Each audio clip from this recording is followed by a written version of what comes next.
¿Qué está pasando en el mundo moderno? ¿Por qué hay tanto caos en la sociedad? ¿Por qué está desapareciendo la moralidad de nuestra cultura? ¿Por qué tanta injusticia y fría crueldad en el mundo? ¿Por qué a la cultura moderna no le interesa la religión? ¿Cómo se puede explicar la actitud anarquista de la juventud moderna? ¿Y cómo se puede explicar la predominancia de una mentalidad anticristiana en nuestra cultura? ¿Habrá explicaciones? ¿Habrá soluciones?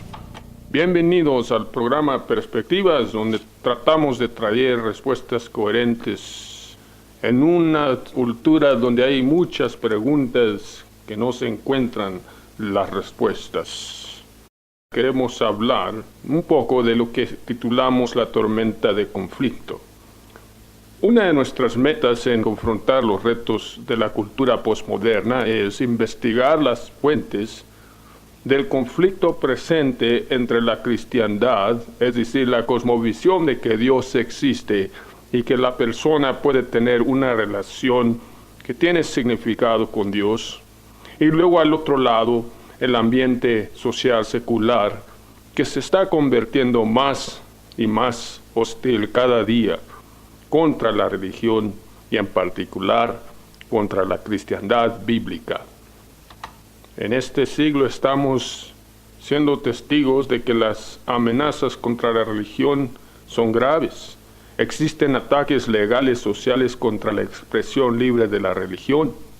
El alcance del humanismo secular ha abarcado y capturado la mentalidad y el idioma popular, su filosofía, sus valores seculares y aún mucha de la religiosidad posmoderna es nada más que un paganismo secularista con una máscara religiosa. La cultura posmoderna se ha reducido a un nivel mecánico, fisiológico de funcionar, y su condición moral es disfuncional. Esta cultura ve con los ojos sin percibir con la mente. Escucha con los oídos sin interpretar con el entendimiento. Razona con las emociones sin conocer las intimaciones del corazón. El famoso escritor William Blake dijo estas palabras: las ventanas obscuras del alma distorsionan los cielos orilla a orilla y causan que creamos una mentira cuando miramos con y no a través la vista. Tenemos una descripción en las Santas Escrituras que nos describen las características de una cultura en el camino hacia la desintegración. Vamos viendo allí en la Biblia, en el Nuevo Testamento, la segunda carta escrita a Timoteo, el capítulo 3, versos 1 adelante.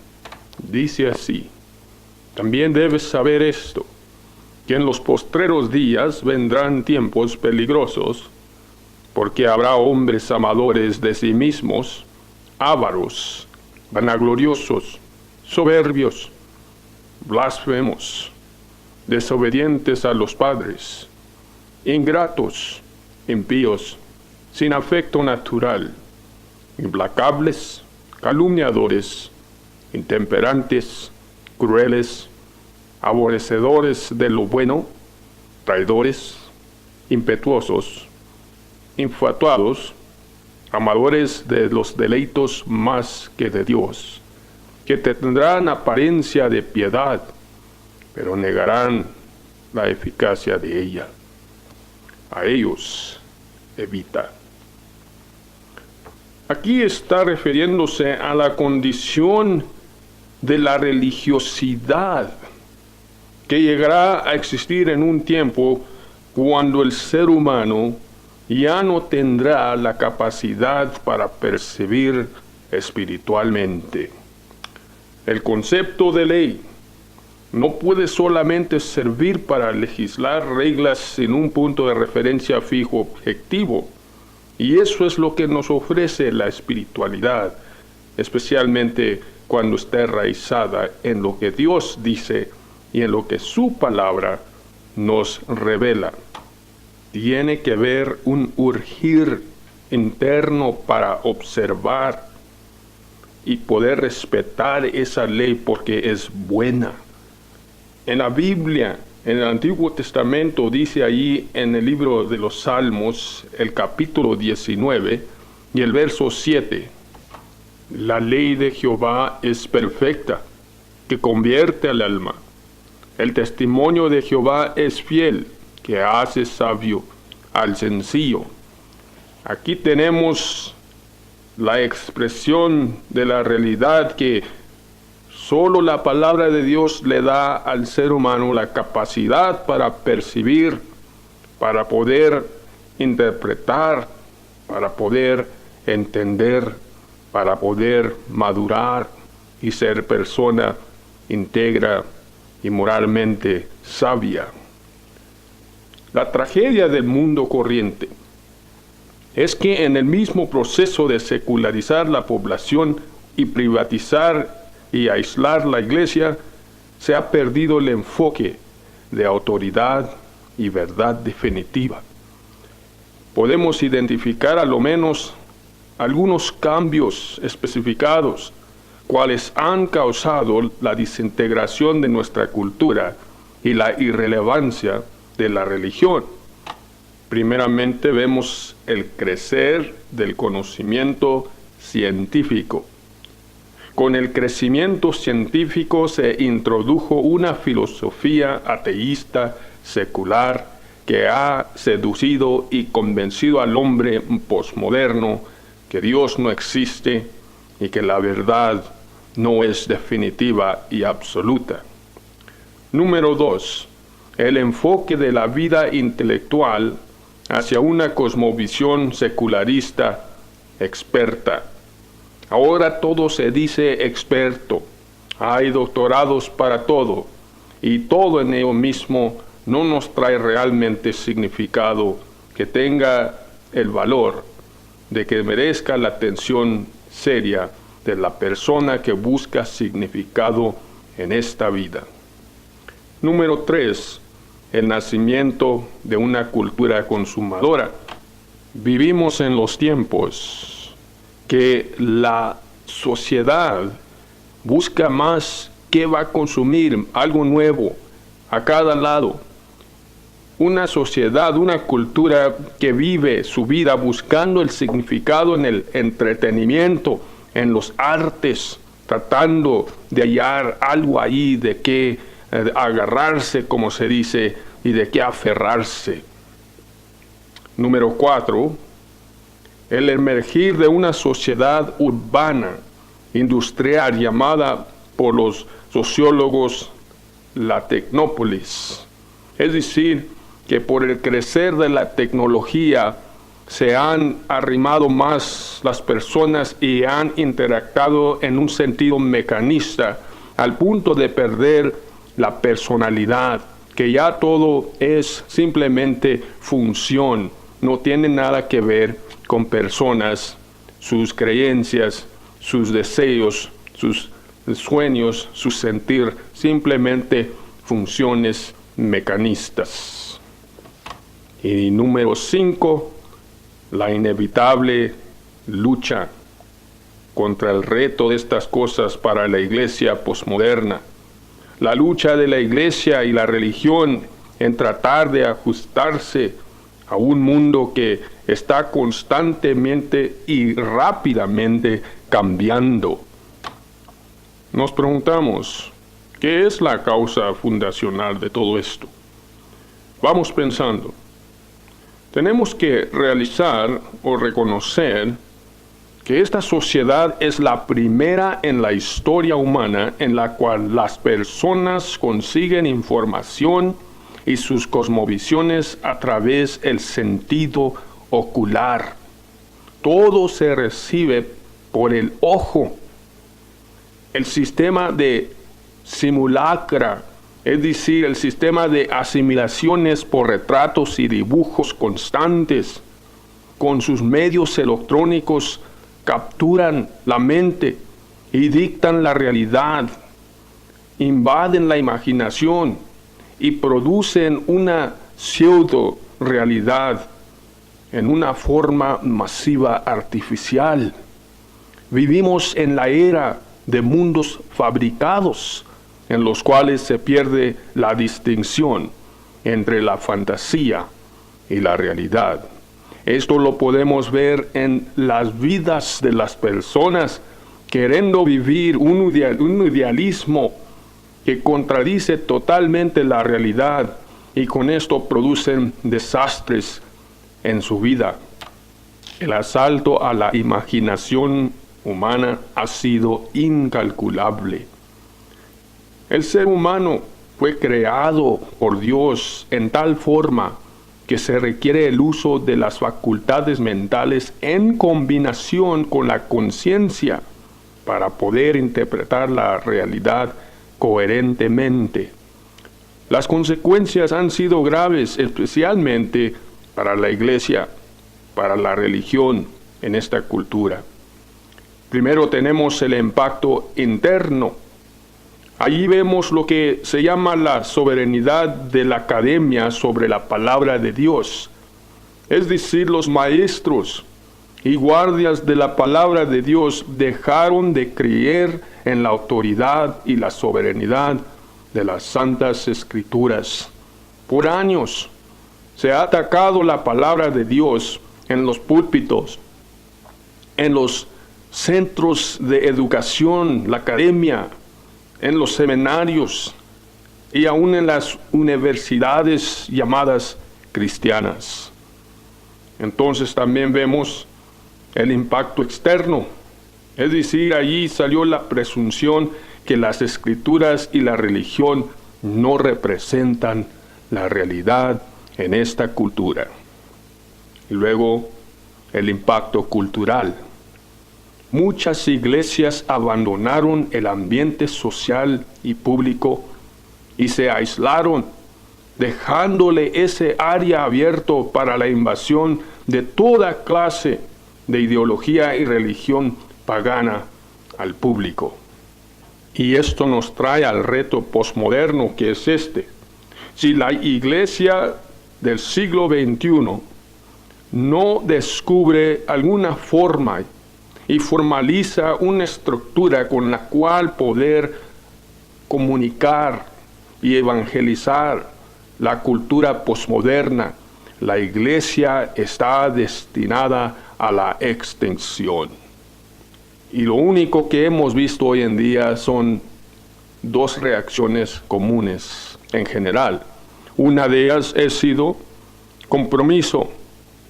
El compromisar las cosas que no son negociables por tratar de hallar aceptación en la cultura posmoderna. La iglesia está yendo a la cultura, a los términos de la cultura, y está por eso abandonando la verdad y las escrituras, y el destino de tal actividades será la absorción y la asimilación en la cultura posmoderna, y esa iglesia desaparecerá. La otra reacción ha sido la aislación, como decimos, el irse al rincón de las paredes de ahí del edificio de la iglesia y decir: aquí estamos, aquí somos, pero se extingue porque nadie los escucha, nadie los reconoce. Entonces vemos el conflicto inevitable. La cultura secular procede hacia la desesperación existencial y la desintegración nacional, mientras la iglesia abandona sus convicciones y demanda respeto social, y ambos habitan el mismo barco histórico, cultural, que vemos que son captivos de una tormenta sin compás o poder para dirigirse hacia un aterrizar seguro. Miren lo que dice la Santa Biblia, el libro de los Salmos, el capítulo 9 y el verso 17. Escuche la declaración divina de Dios. Los malos serán trasladados al Seor, todas las gentes que se olvidan de Jehová. Es decir, todas las naciones, todas las personas que rechazan y olvidan a Dios serán dados a su destrucción propia. Van a arruinarse, van a destruirse y las consecuencias serán graves. Y a fin de eso tendrán que darle cuenta a Dios por esa vida tan bonita, esa vida tan preciosa que Dios le había prestado. Las ideas llevan consecuencias. Las vidas trafican en caminos hacia destinos. Mire lo que dice la Santa Biblia en el Nuevo Testamento, la carta escrita a los Gálatas, capítulo 6, versos 7 y 8. No os engañéis, Dios no puede ser burlado, pues todo lo que el hombre sembrare, eso también segará, porque el que siembra para su carne, es decir, para su vida llena de pasiones y autosatisfacción, dice, de la carne segará corrupción, es decir, autodestrucción. Mas el que siembra para el Espíritu, la vida que Dios ha intencionado para el ser humano, dice, del Espíritu segará vida eterna. Es una ley consecuencial, es una ley incontrovertible, es una ley inexorable. No se puede cambiar, se puede ignorar, se puede violar, pero las consecuencias serán seguras. Vivimos en la era del desagradecimiento. No se busca el pasado y sus lecciones. Existen los recuerdos arqueológicos de naciones antepasadas que testifican desde el polvo las consecuencias del olvidar al Creador, el abandonar de un concepto de realidades objetivas absolutas y la aniquilación del sentido de vergüenza. Recordemos, lo único peor que la nostalgia es la amnesia. Hay un cuento famoso de los griegos y sus mitos antepasados. El cuento se trata de un hombre llamado Sítipo que ofendió a los dioses porque robó el fuego, y esos dioses mitológicos fueron ofendidos y lo condenaron y lo castigaron. Y él fue condenado a arrastrar una piedra gigantísima hacia el pico de una loma. La piedra caía y él volvía a subirla. Caía, la volvía a subir. Este proceso fue permanente y monotono para Sípico. Que esto dice que el castigo de la vida sin Dios, el castigo de la vida en desafío de Dios, sin propósito, sin esperanza, sin significado, es la condenación de la monotonía existencial de vivir una vida vacía, destinada a la aniquilación de todos los esfuerzos y los idealismos ilusorios que llevan exactamente hacia nada. Además, una persona dijo una vez que sobre las puertas del infierno está allí escritas las palabras, todo para nada. El alma humana necesita un ancla más segura y más allá de sí misma. Dice la Santa Biblia en Jeremías capítulo 10 y verso 23. Conozco, oh Jehová, que el hombre no es señor de sus caminos, ni del hombre que camina es el ordenar sus pasos. Es decir, el hombre no es autosuficiente. Como decimos, el alma humana necesita un ancla más segura y más allá de sí misma.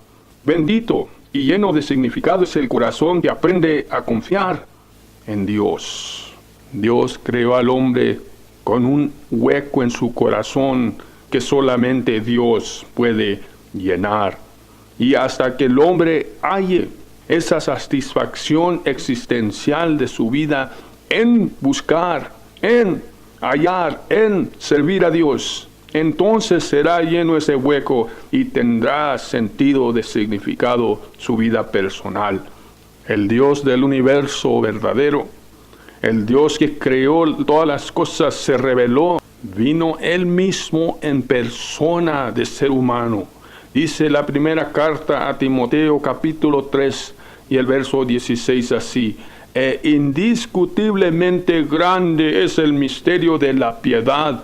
Dios fue manifiesto en carne, justificado en el Espíritu, visto de los ángeles, predicado a los gentiles, es decir, a las naciones, creído en el mundo, recibido arriba en gloria. Esta referencia es la venida de Jesucristo. Él vino para representar la humanidad, para representar a Dios, para hacer todo lo necesario, todo lo absoluto, para rescatar al hombre de su propia destrucción. El Señor Jesucristo hace la declaración en San Mateo capítulo 20 verso 28, como el Hijo del Hombre no vino para ser servido, sino para servir y para dar su vida en rescate por muchos. En San Juan capítulo 3 y el verso 16 tenemos el texto de oro que se dice: porque de tal manera amó Dios al mundo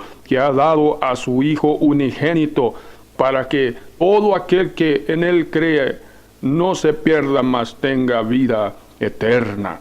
Porque no envió Dios a su Hijo al mundo para condenar al mundo, sino para que el mundo sea salvo por Él.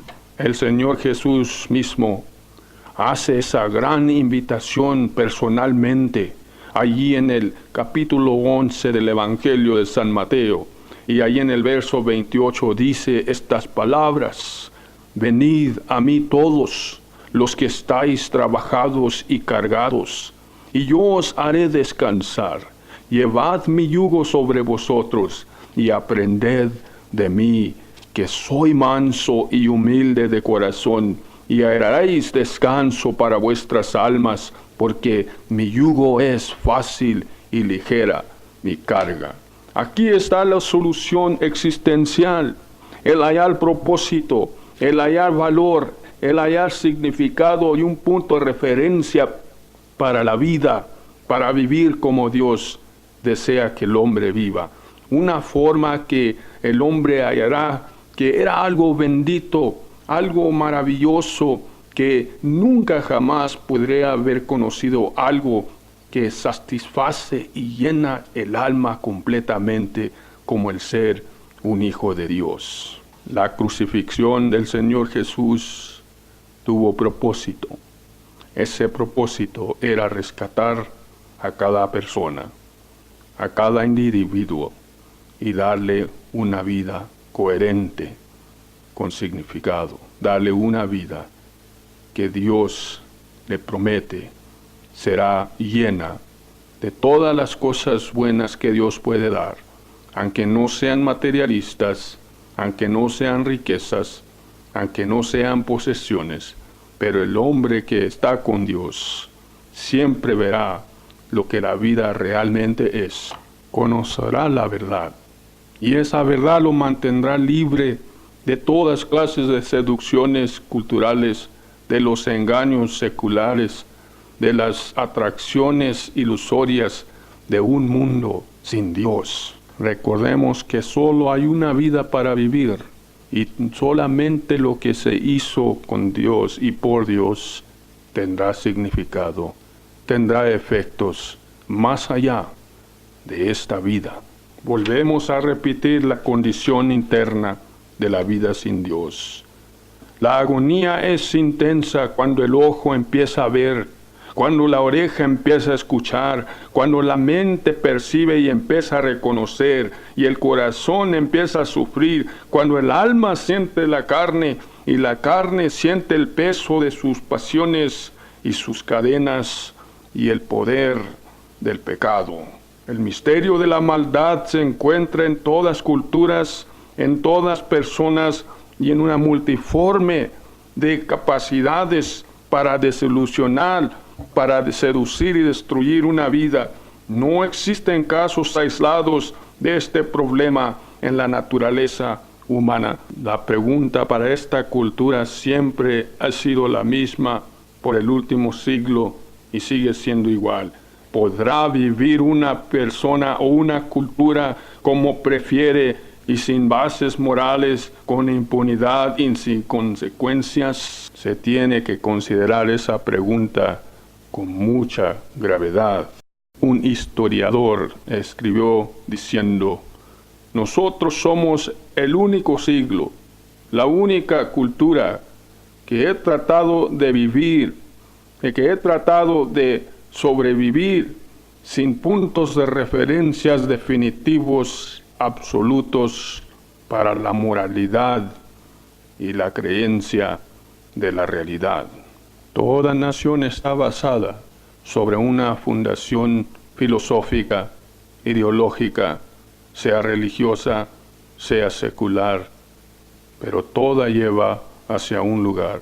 Toda nación planta aquellas semillas que tendrán sus consecuencias nacionales históricas, que la llevarán hacia su destino, sea beneficioso o sea destructivo. Las preguntas son claras, son definitivas y son personales. ¿Dónde está usted en esta cultura? ¿Dónde se encuentra usted con Dios? ¿Qué ha hecho usted para mejorar su relación con su Creador? Solamente hay las respuestas en una persona llamada Jesucristo, el Hijo de Dios.